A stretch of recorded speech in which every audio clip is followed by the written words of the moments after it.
Cation भी तो कर सकता था ना। तो बात इसमें ये आ जाती है, जो साइज ऑफ पॉजिटिव आयन होता है, मतलब कि जो हमारे पास कैटायन का साइज होता है वो स्मॉलर रहता है, ठीक है। जो नेगेटिव का साइज होता है वो ज्यादा होता है और जो पॉजिटिव का साइज होता है वो कम होता है। इसी की वजह से इसमें भी डिफॉर्मेशन होता है, लेकिन इतना नेग्लिजिबल डिफॉर्मेशन होता है कि हमें दिखाई नहीं देता है, ठीक है। अब आ जाते हैं हम तीन टर्म्स की तरफ जिसके बारे में बात कर रही थी। एक होता है polarising power, polarisability and polarisation. ये तीनों बहुत सिमिलर लगते हैं सुनने में, बट है नहीं। देखो, पोलराइजिंग पावर क्या होता है, ये लगाता है कैटायन, ठीक है। क्या लगाता है, कौन लगाता है, कैटायन लगाता है। तो polarising power is the pulling ability of a cation, मतलब कि एक पॉजिटिव आयन, मतलब कि कैटायन एनायन को कितना अपनी तरफ खींच सकता है, ठीक है, कितना ज्यादा खींच सकता है, उस पावर को हम कहते हैं पोलराइजिंग पावर, ठीक है। फिर आ जाते हैं हम पोलराइजेबिलिटी में। पोलराइजेबिलिटी एनायन लगाता है। देखो, सबसे पहले तो हमने देखा कि एक पॉजिटिव एक नेगेटिव को कितना अपनी तरफ खींच सकता है।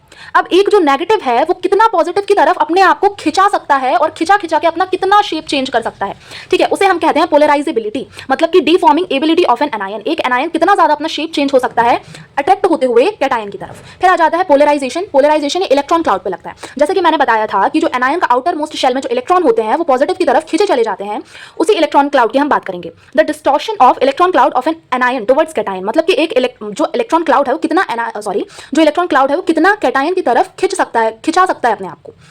अब आगे कुछ की पॉइंट्स में आ जाते हैं जहां पे हम देखते हैं कि no bond is 100% ionic and no bond is 100% covalent. मतलब कि ये जो पोलराइजेशन हो रहा है या ये जो यहाँ पे फजान्स रूल बेसिकली बताता है, इसमें या तो देखो हम यही सोचेंगे ना कि या तो आयनिक बॉन्ड होगा या तो कोवलेंट बॉन्ड होगा, लेकिन होता कुछ ऐसा है कि ना ही ये 100% आयनिक होता है और ना ही ये 100% कोवलेंट होता है। मतलब कि पार्शियली कोवलेंट करेक्टर होते हैं एक आयनिक बॉन्ड में। एक आयनिक बॉन्ड बन रहा होता है और उसमें कुछ कुछ करेक्टर्स कोवलेंट बॉन्ड के होते हैं, क्योंकि यहाँ पे शेयरिंग ऑफ इलेक्ट्रॉन्स भी हो रहा है कहीं ना कहीं, ठीक है।